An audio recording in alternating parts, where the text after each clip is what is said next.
Bring a pencil. Remember to bring a pencil, please. All right? It's 60 questions, so it's twice as long as a midterm, but it's in 3 hours, so it's a huge increase in time compared to the increase in length of the exam. So almost no one will be here at the end. Yeah? It's here, in this room, unless there are special arrangements. So yeah, it's 180 minutes for an exam that's twice as long as you took previously in sort of 50 minutes. So it's almost twice as much open time, and you won't need it. No one's here at the end except for the people who showed up at 11, which always happens. I set my alarm wrong. I thought it was a 2. It'll happen. Don't let that be you. Anyway, the way I think of the exam is that it's 60 questions.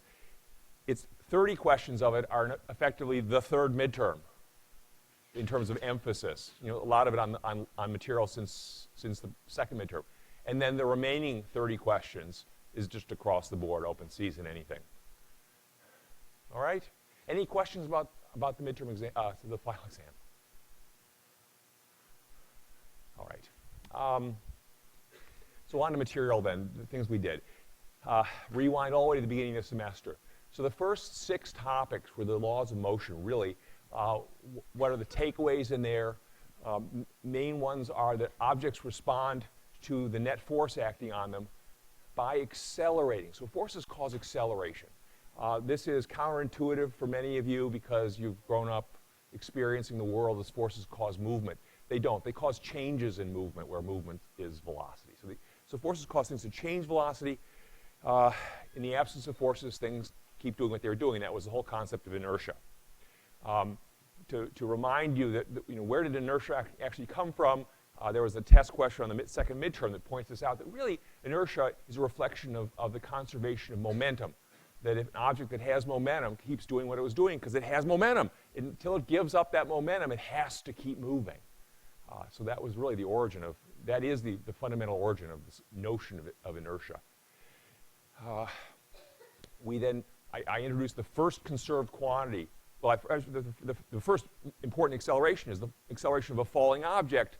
So if you just have an object that's free of all forces except for gravity, and we're neglecting air for the moment, but you saw later on that air matters, an object that's experiencing only one force, gravity, in this case, we also call that the ball's weight, it accelerates downward, and the force of gravity on the ball is, for all practical purposes, constant as it goes up and down. So its acceleration is constant, always downward, even when it's moving upward. So the ball that's heading upward is heading upward not because something's pushing it upward, but because of inertia, or equivalently, it had upward momentum when it left my hand, and it has to get rid of that upward momentum in order to stop moving upward. And it does. Gravity pulls it downward, which transfers downward momentum to it gradually, bit by bit, until finally it runs out of upward momentum and begins to accumulate downward momentum and returns to my hand. Is that okay? Are there any questions about that stuff? It's a little bit of a new way of looking at the old thing, but it's using tools we already have certainly washed across. So the first conserved quantity that I talked about directly was energy. The idea that first of all, energy is the conserved quantity of doing things. It's not about movement, although it can involve movement, but it's about getting things done. And you put energy into something by doing work on it, right? You push it, and it moves the distance in the direction of that push. You do work on it. So, for example, if I push the ball upward and it moves upward, I transferred energy to it. I really did lose some. It really did gain some. It now has that energy still with it. It's in an ordered form that it can do stuff. It can now fall farther and hit harder when it does than it did before I lifted it. So I've invested energy in it that's in gravitational potential form, at least until I drop it. All right, so that was the first conserved quantity. We subsequently watched energy moving from object to object or changing forms in a bazillion different examples. We also later on observed that energy comes in sort of 2 classes. The ordered energy, which is equivalent to work, like gravitational potential energy or kinetic energy of the whole thing, or whatever. Those ordered forms of energy are different from thermal energy. Thermal energy is disordered energy. It's still energy. It still takes the same, it's kinetics and potentials and stuff, but they're all diced up into little pieces and you can't do much with it. Later on we figured out how to do something with it, but you can't do the same.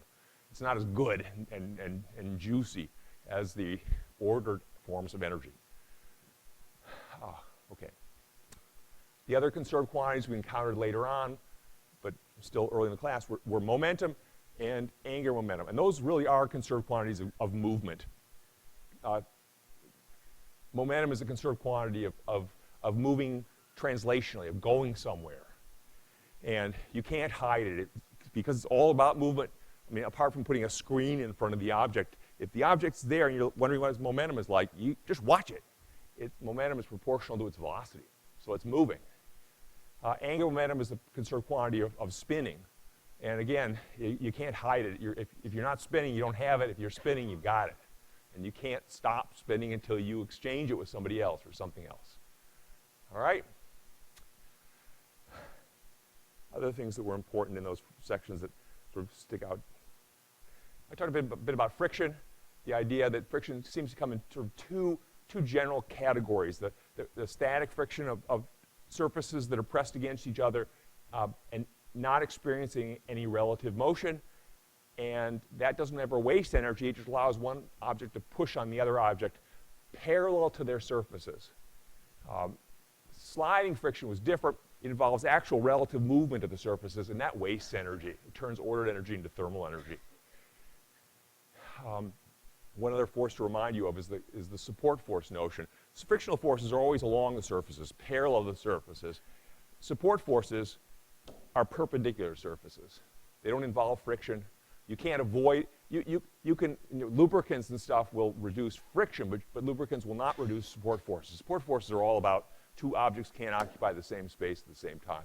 You pretty much can't get away from support forces. Friction you can minimize with various tricks. All right. Any questions about basic laws of motion stuff? I think I've done enough. Okay. It's the sprint through the course. I then started talking about sort of examples of mechanical things that get a little more complicated. And the first one was spring scales, if you remember, that if you want to weigh something, you can set the something on an object, let the ball. If you want to weigh the ball, set the ball on an object. Let the ball reach equilibrium so that you know that it's still got gravity acting on it, it's still got a weight, but something's pushing up on it hard enough to cancel its weight. So that force is zero. It's at equilibrium. Just remind you what equilibrium is. Well, if that supporting object is somehow able to tell you how hard it's pushing, you effectively know the weight of the object. If I ask the table, how hard are you pushing? 5 ounces of upward force. Oh, the ball weighs 5 ounces, right? Now, of course, the table's not going to tell me that. I needed something that's a little more sophisticated than a table, so I use a spring. And springs have this nice characteristic that the force they exert upward, they're currently exerting upward, is going to be proportional to their distortion from equilibrium. So if you have a spring and you know that the spring squishes 1 inch for every ounce of force it pushes upward with, then in this case, it'll squish 5 inches. And you look at it and go, wow, it's 5 inches shorter than it used to be. We know that it exerts a restoring force that's 1 ounce of force per ounce is a unit of force. 1 ounce of force for every inch. 5 inches, it's 5 ounces of force. We now know how heavy the ball is. It takes a 5 ounce upward force from the spring to support the ball's weight. Zero net force. It's at equilibrium. Okay? So that was the weighing scheme.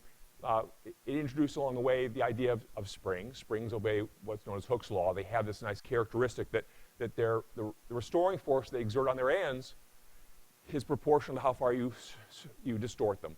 And each spring has its own characteristic stiffness. Some springs are stiff. They exert big restoring forces for a little distortion. And some springs are, what's the opposite of stiff? Soft. They don't push very hard. You can distort them like crazy and they barely care. All right, so that was Hooke's law. And last thing that showed up in this section on spring scales was the bouncing process, the oscillation. And that reappeared later as harmonic oscillators. Springs and objects sitting on springs are harmonic oscillators. If the ball is sitting on a spring, this is a spring, okay?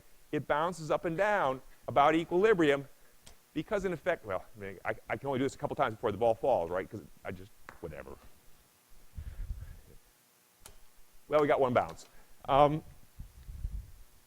The reason it bounces back and forth about equilibrium is because the restoring force keeps pushing it back towards equilibrium, but it accelerates the whole time it's approaching equilibrium.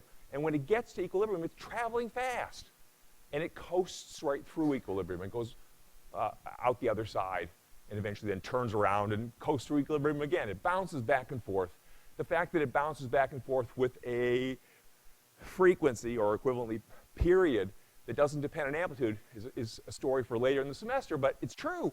Things that are experiencing spring-like forces that pulling them back towards center are harmonic oscillators, and they have this cool characteristic that the time it takes them to complete their cycles of motion don't vary with the size of that motion.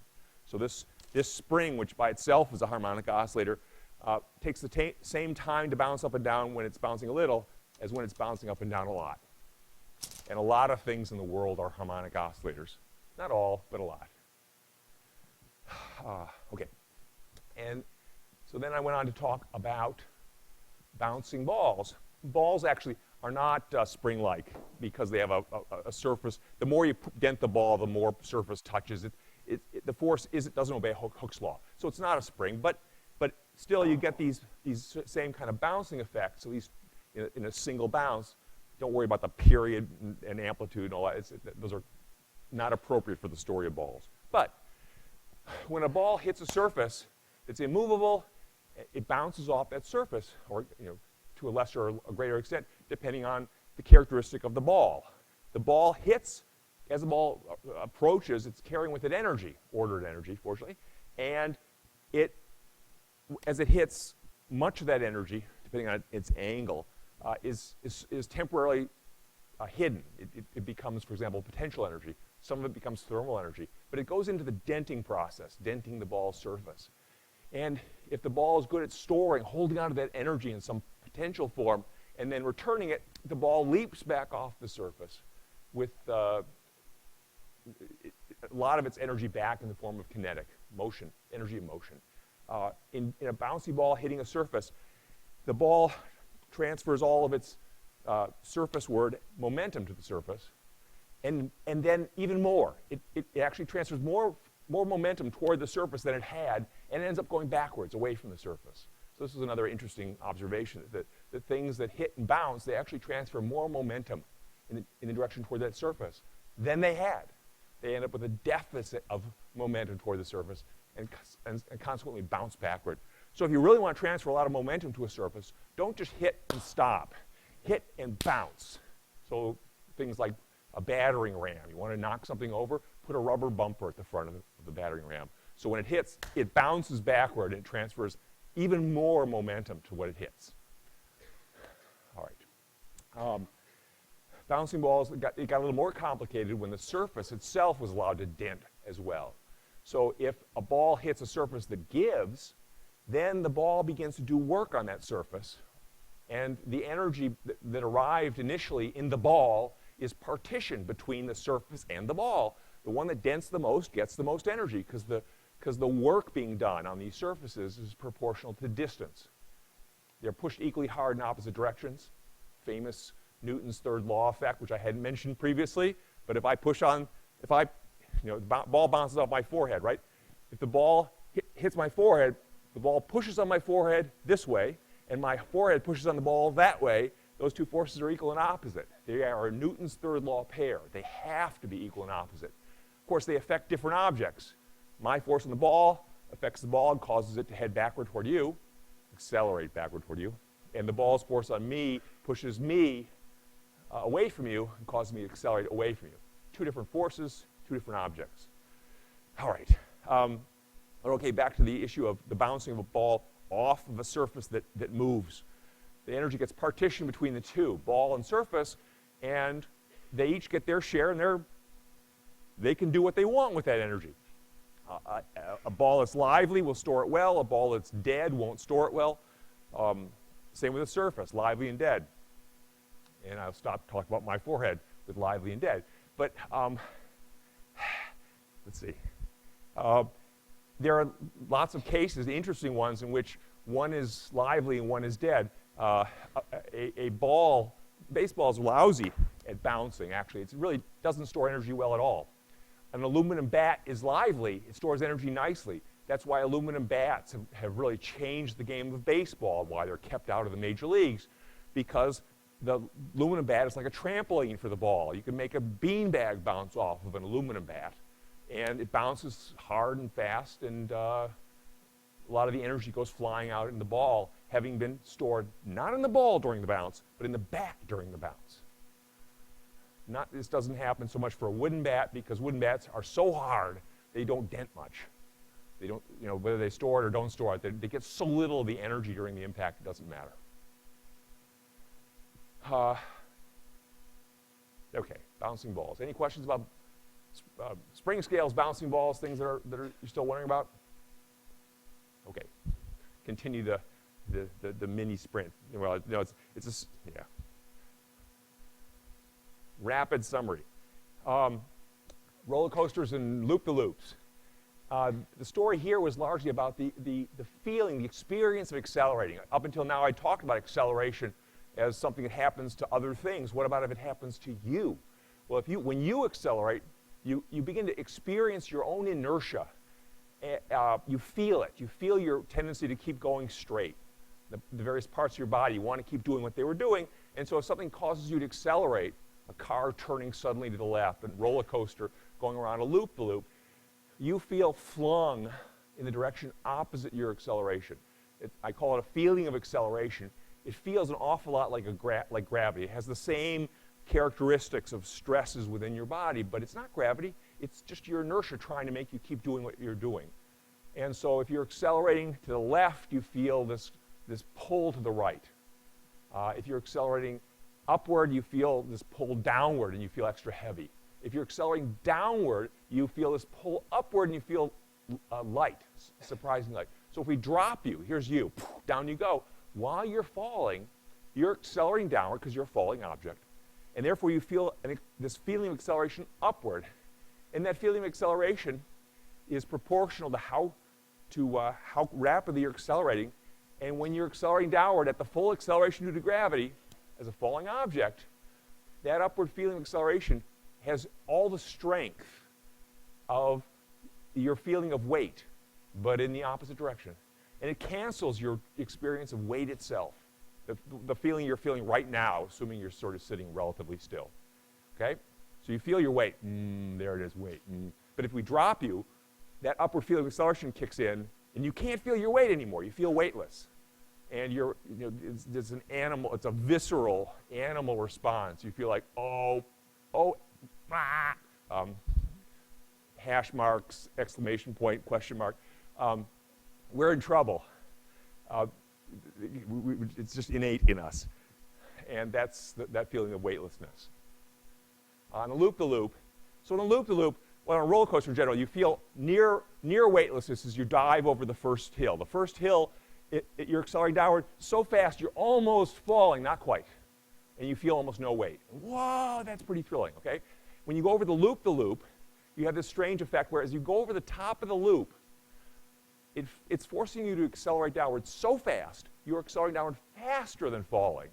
You're actually, which is easily done. I can make this ball fall, or I can make it accelerate downward faster than falling, right? Okay, so as I go over the loop-the-loop, at the top, it's accelerating downward faster than falling. That motion, that's tighter than an arc of a falling object. And therefore, I had to shove it down to make that happen.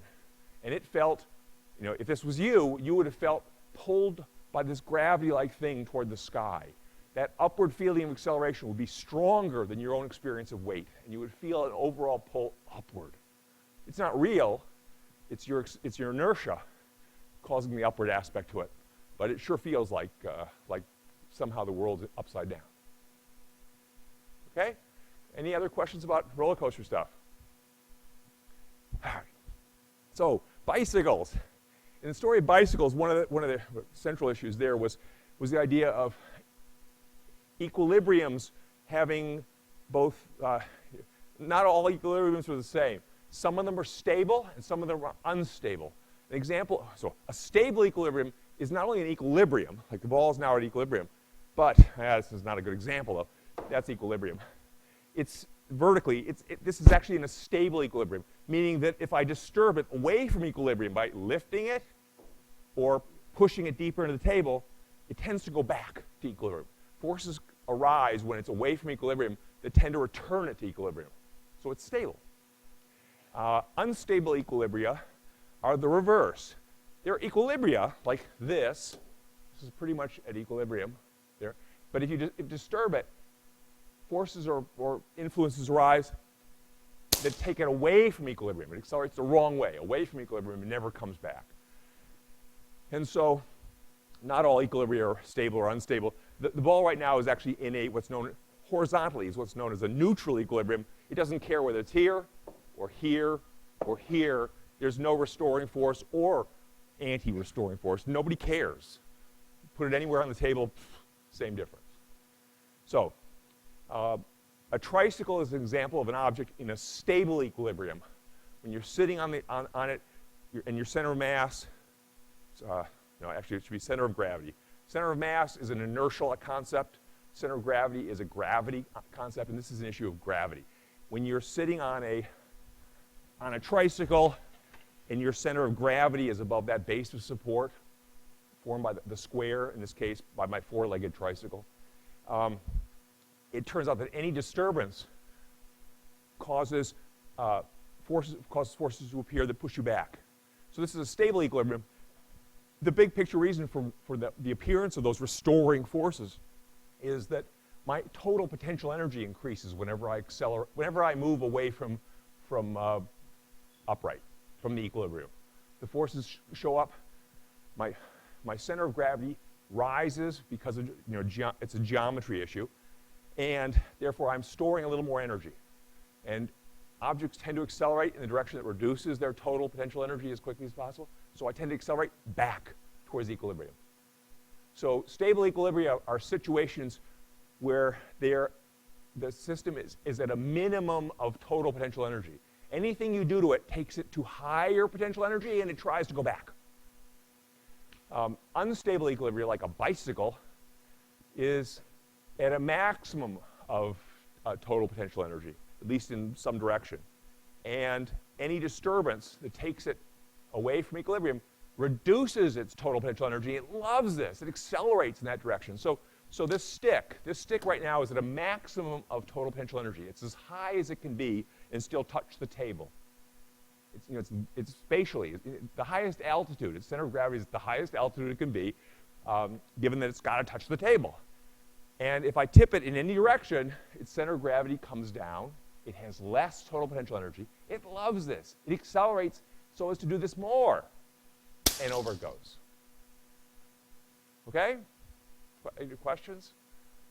I'm trying, as I'm doing this, I'm using all the fancy ways of explaining stuff, in part because we've done them during the semester, and in part because now as you look back, you can go, if you're clued in well enough, you can say, oh yeah, no, that piece actually connects to that piece. So that was really the fundamental story in bicycles and the stable and unstable equilibria.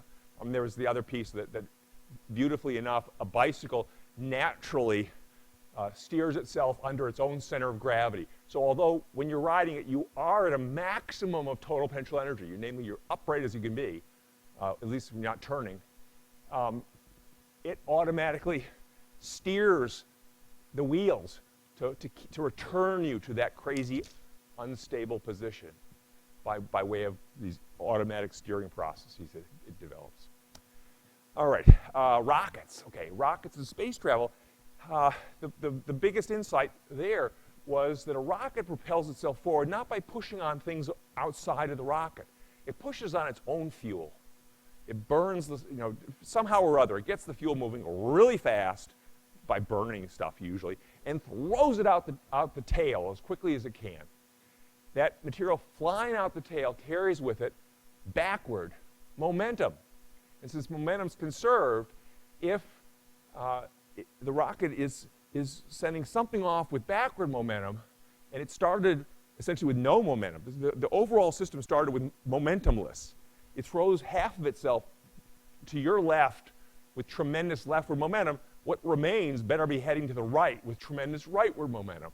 And basically that's the concept behind rockets. Throw stuff out and it goes the other way. There was some article the other day about Chinese development of a satellite that's supposed to eat space junk and use it as fuel. And in a nutshell, what it does is it wants to go and catch junk in low Earth orbit, grind it into little particles, and throw it out as fast as it can out the tail, and that would use it as fuel. Yeah, so in effect, collect the junk and throw it out. It's really a type of jet engine because it gathers fuel from in front of it and throws it out the back. It doesn't use fuel it was born with. But what back? So that's the main thing with rockets. It's an action-reaction. It's just Newton's third law in action, for example. The other part of the story, the space travel story, is that most of the travel that's done by people, and a lot of the active stuff in space is really just lower middle Earth orbit, various Earth orbit stuff. What's an orbit? An orbit comes about because gravity doesn't just disappear the instant you leave the surface of the Earth. It does decrease. The strength of gravity does decrease so that the farther objects are from one another, the weaker it gets. And it's proportional. The gravitational forces between these two objects, pick any pair, is proportional to 1 over the square of their distance, the square of their separation. So you pull them twice as far apart, the gravitational forces they exert on one another decrease by a factor of 4. Twice as far, square it, 4 times as much, 4 times as less force. So things in orbit, you got to go an awful big distance away from the surface of the Earth to get significantly farther from its center. So the astronauts in the space station, they're experiencing nearly their full weight. The reason they don't just simply crash to the ground because they're falling, they are falling. The reason they don't crash to the ground because that falling is because although they are accelerating toward the center of the Earth, they're going sideways so fast that as they begin to pick up speed towards what used to be the surface of the Earth is curved. And it is sort of dropping out from under them by virtue of bending. So they are trying to make acceleration is trying to bend their path towards to hit the Earth, but they don't make any progress towards the surface because the surface curves out from under them. And they end up orbiting, for example, at constant altitude. In one way, you can think of that as the falling process. The acceleration due to gravity is trying to bring them to lower altitude. And it does. If it's just a ball, it certainly does. It goes to lower altitude. Here, just a ball by itself, its altitude decreases. If there were no gravity and you threw the ball sideways very, very fast, inertia would make the ball go straight, the Earth would curve, and the ball would go to higher and higher altitude as it flew off into space. So inertia tends to favor increasing altitude. Gravity tends to favor decreasing altitude. Hopefully that's followable. If you balance them just right, the objects make no progress. Inertia and falling cancel each other in effect, and that's what the astronauts are doing. They're going in a circle, or pretty nearly a circle, because their inertia is yeah. Okay. Any questions? Okay, fluids, balloons. The first thing was just to realize that here on the surface of the Earth, gases, which by themselves are just independent particles, would head off if they could off into space. The gases that we call our atmosphere are held onto the Earth's surface by gravity. They're like lots of little falling objects, at least the ones way up high, and they don't manage to get away. So they're here. And they would all fall actually down to the ground and pile up down here, except for thermal energy keeps them bouncing against each other, and they sort of spread out. And the ones down here are packed pretty tightly because their job is to support the weight of all the guys above. So down here, the air has been smushed into a pretty dense gas with a pretty high pressure, force per area. And this chunk of air I'm holding in my hands is pushing upward on the chunk of air above it and supporting the chunk of air above it, which is supporting the chunk of air above it, and so on all the way up to the top of the atmosphere. And as you work your way higher and higher in the Earth's atmosphere, you will discover, of course, that the air down here is the densest and the highest pressure because it's got the most weight to support. But as you go up into the mountains, there's less weight overhead to support, so the air gets less dense, the pressure is smaller, and you go high enough, and eventually the density is quite low, and the air's pressure is quite small, until finally you essentially leave the atmosphere and reach a region where there's almost no gas at all. All right, well, given that, there then is a gradient in pressure from high down here to low up there, and that has the effect of exerting an upward force on anything immersed in the air. Me, for example. Right now, because I'm displacing the air here, I'm being pushed on it by the air, and the push is harder down there near my feet, where the pressure's higher, than it is up here in my head, where the pressure's a little lower. It's a tiny, subtle effect. And the consequence to me is that I'm being pushed upward slightly by this air. A little harder push at the bottom than at the top. I'm pushed upward a little bit. That upward push is called the buoyant force. How strong is it? It's equal in amount, this is Archimedes' principle, equal in amount to the weight of the air I displace. The exact air I displace. And that's because if I step out of the air, this location I'm at, I step away and look back there, there's a me-shaped chunk of air that is at equilibrium, sitting there. So evidently it's perfectly supported. So the overall force exerted on the me-shaped chunk of air is equal to a me-shaped blob of air. Okay, now I go back in there, chase that chunk of air out, I'm getting the same force acting on me because the surrounding air didn't know what it was pushing up on. It's just pushing up on something. Whether it's me or a me-shaped chunk of air, who cares? So I'm experiencing an upward force equal in amount to the weight of a me-shaped chunk of air. Well, that's not enough to support me much. It has a tiny effect on me, but big deal. If I were a helium balloon, though, it would be more than my weight. And so the me-shaped helium balloon would be over-supported, and it would fly up to the ceiling. Net force on it would be upward, up it goes. So that was the idea of the buoyant force. If you displace, it's kind of silly to talk about me being supported by the air, but if I go into water and I displace a me-shaped chunk of water, that now weighs a lot. And it weighs enough that the buoyant force on me in water is pretty nearly my weight. Just, plus or minus a little bit. And this is how we manage to float or swim in water or sink, but sink slowly. It's like diving, it's like falling with style.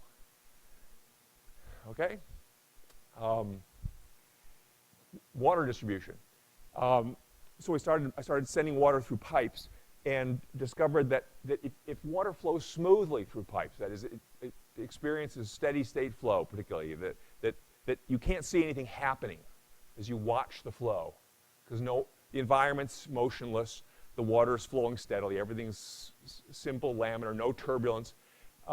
If you watch the water, at one point it will trace out a streamline, that is a path that drop of water takes, and all the water that passes through that same initial point in later times will follow the same path. So this streamline is sort of immortal. It just sits there, and it's a path along which a steady stream of droplets move.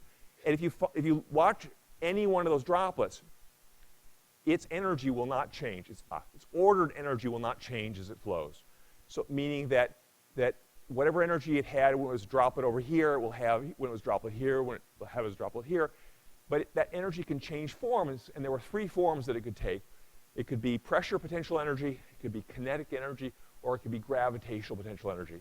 And this allowed us to make pretty good predictions about how things would happen if water is flowing through a certain plumbing system. For example, you send water up through a pipe to the top of a skyscraper.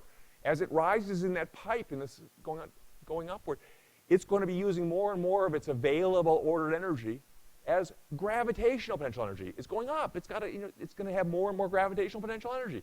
So it's going to have less energy left to be the other two forms, pressure potential energy or kinetic.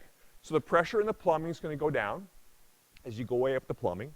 And if you use that pressure then to spray the water out of a nozzle for a shower, the speed is going to be less. It's going to have less kinetic energy. So that a single skyscraper, fed by a single pipe, will have lousy showers. The showers won't work well way up high, and down below they'll be like rock drills. You don't want to go in there unless you're a superhero and can take all the pressure. Okay. Okay. So that was the story well enough for water distribution. The next section was garden watering.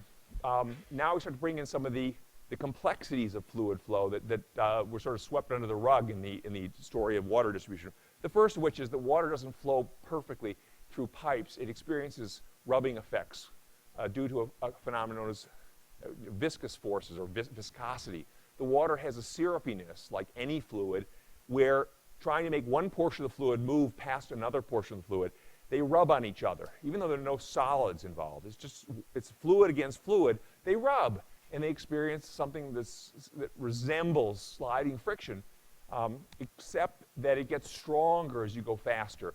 Sliding friction typically doesn't depend a lot on the actual speed with which two surfaces are sliding across one another. Viscosity definitely does. And so viscous forces get stronger as the fluid tries to move faster past itself. And this affected the way water flows, for example, through a hose. The faster the water tries to go, the more rubbing it experiences. And this means that when you open a hose wide open, let the water come through as fast as it will go, it basically will try to go faster and faster, but it'll begin to rub worse and worse as it does. And the rubbing wastes its ordered energy as thermal energy. It loses ordered energy. By the time the water comes out of the hose at the bitter end, it will be traveling only as fast as is necessary to sort of make room for the rest of the water to come along. It can't come to a dead stop and be completely out of ordered energy, because then it will stop moving. So it does move. It comes out with no more energy than it needs to just barely get out. It has no pressure potential energy left. It's completely out of energy. Gravitational it has to have too, because that depends on where you had the hose. But you don't get much useful energy out of the end. If you pinch off the water and slow it down throughout the entire hose, the viscous effects diminish in principle to almost zero by the time you've completely slowed the water down. It's barely rubbing anywhere now, and all the ordered energy remains intact. So at the very end, you get all the ordered energy. And that means that larger hoses that sort of have less viscous problems can carry more water faster, and, well, I think that's good enough. One other thing with garden watering was the concept of turbulence, that water doesn't always flow smoothly through systems. You can get it to begin to tumble and swirl, and that's turbulence, and it typically shows up when inertial effects in the flowing fluid dominate over the viscous effects. Viscous effects tend to keep fluid flow orderly, whereas inertial effects tend to tear it apart into shreds. So fast-moving fluids with a lot of mass, dense fluids then, trying to go around large obstacles, inertia wins in those contexts and tears the fluid apart. In contrast, viscous fluids, syrupy ones, that are moving slowly past small obstacles, they manage to stay orderly. The honey going around a spoon as you pour, it stays orderly. That's what's called laminar flow. All right, balls in air. Here we looked at the idea that a ball moving through air, my old story of the ball thrown up and down being a purely falling ball system. Well, that's a little naive. The air does affect the ball. It affects the ball in at least two ways. One of them is simply the passage of the air across the surface of the ball rubs against it and slows it down. It tends to fight relative motion between the ball and the air. and that's viscous drag. So viscous drag is around whenever anything moves through a fluid. But there was also what's known as pressure drag, and pressure drag showed up because as the fluid flows around the ball, it undergoes this interesting changes in pressure and density, pressure and speed. It comes in here, hits the front of the ball, and bends away from it, a process that requires the pressure to rise at the front of the ball. That is where the air hits the ball first. The air then flows around the sides, or this girth here, and bends toward the ball, which requires that the pressure at the surface of the ball drop below atmospheric. And then the air continues on and would experience a second rise in pressure at the back of the ball in order to bend its path so it heads away. But in a realistic situation where the ball is moving relatively quickly through air, it doesn't make it to the back of the ball. It actually comes to a stop early because of rubbing effects on the surface. And that leaves the portion of air behind the ball isn't laminar flow at all. It's turbulent flow. And in that turbulent flow, there's no significant rise or fall in pressure. It's pretty much atmospheric pressure. So the ball experiences an unbalanced backward push due to high pressure at the front, ordinary pressure at the back. It's pushed backwards. And the ball ends up losing its forward momentum to the air. It's dragging the air with it. And so it's called pressure drag because it's dragging the air. And that turbulent wake essentially travels with the ball as it moves through the air. And that has big effects on all ball sports and you running and driving, whatever. All these cases where you move swiftly through the air, you drag these wakes behind you. That should be good enough. Okay, last story in the context of fluid stuff was the airplane. The airplane managed to fly by deflecting the air that it encounters downward. It uses its wings to do this. The air encounters the wings. It goes over and under the wings, and they're shaped and tilted in such a way that the air is bent, its air's path is bent, and it leaves the wing heading downward. And if the airplane wing pushes the air downward, the air pushes the wing upward. So that's the Newtonian view of lift, that the idea that simply the act of deflecting a massive material, namely the air, downward requires the air to push the wing upward. The other way to look at it, the Bernoullian way, is to look at the pressure variations over the wing and under the wing. It turns out you get up with high pressure below the wing, low pressure above the wing, and there's a pressure imbalance across the wing, pushing the wing upward and supporting its weight, approximately. Depending on how, do you want to fly up or down? You vary this.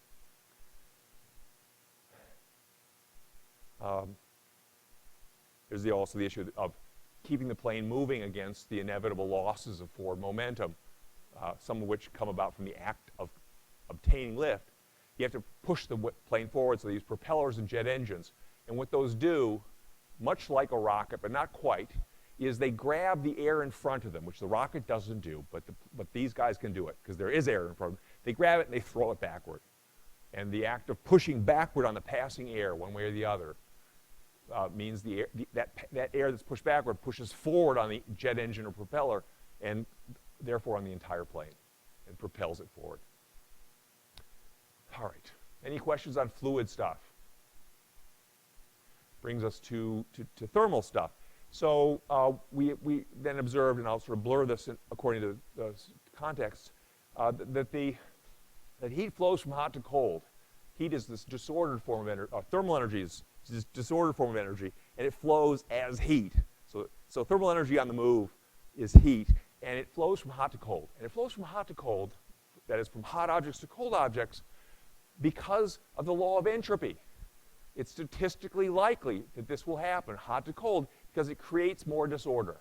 And the law of entropy requires the gradual, certainly not the decrease in disorder, but it typically propels the gradual increase in disorder. The world gets more messy. And heat flowing from a hot object to a cold object contributes to the messiness. The way it flows, there are three classic mechanisms of heat transfer. One of them is conduction, where the heat is flowing through a material by way of the gradual interactions of the particles themselves that make up that material. So that a chunk of copper, it's the copper atoms bumping into each other, and at the hot end they're bumping harder, and they gradually get the attention of the ones farther along and farther along, until finally the heat flows from the hottest end of the copper to the coldest end of the copper, in part by the bumping of atoms, but also in part by the bumping of electrons. In copper, the electrons are mobile. They can move long distances, and they do, and they carry a lot of heat. The vast majority, actually, through copper is carried by the electrons. The same electrons, same mobile electrons that allow copper to be an electrical conductor, allow it to be a great carrier of heat. All right. I talked about that's conduction. Convection was the movement of a fluid.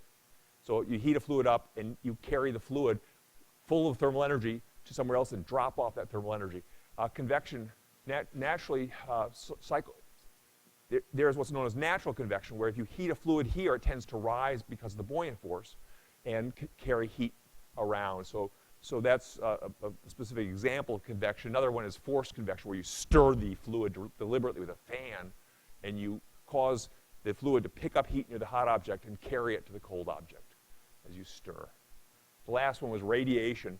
If you heat up a hot object, and the cold object will exchange electromagnetic waves by virtue of the interactions of their particles, particularly their charged particles, with the electromagnetic world that pervades our universe.